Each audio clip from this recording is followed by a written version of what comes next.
Hi, I believe I have evidence to support that a giant tsunami was generated from the Mount Toba eruption dated around 75,000 years ago, but I want to use Aboriginal creation stories as more evidential than the timelines. I will show the changing coastline along the top of Australia from Derby, Western Australia to the Kimberley Peninsula, Western Australia.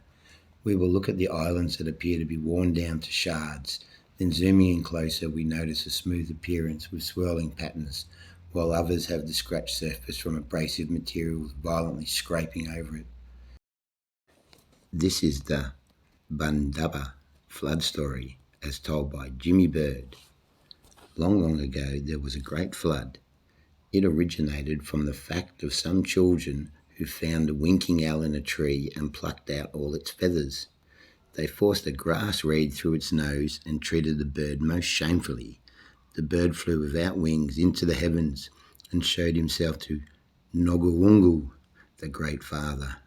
Nogawungu became very angry and decided to drown the people.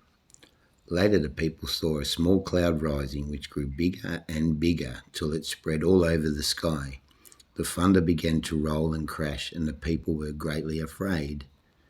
With the rain and thunder was a terrible wind which broke great limbs off trees and rooted up others. During this terrible storm, there was a noise above the awful crashes of thunder. The noise was coming from the north. The salt water, the sea came pouring over the ranges from the north. The flood rose higher and higher till all the land was covered, except the tops of 2 or 3 mountains. From further west, a man and his wives with a dog were battling their way in a canoe when a bird with a leaf in its mouth flew in front of them, showing them the way to Mount Broome. They eventually reached Mount Broome and landed there where some other survivors were. The Jabulgari, the great left-handed man, incised his little finger and let the blood trickle down into the floodwaters.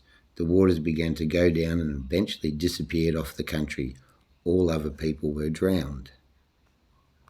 Giant channels join the twisting mountain ranges. Huge whirlpools and eddies carved into the rock show the force of this hydraulic event.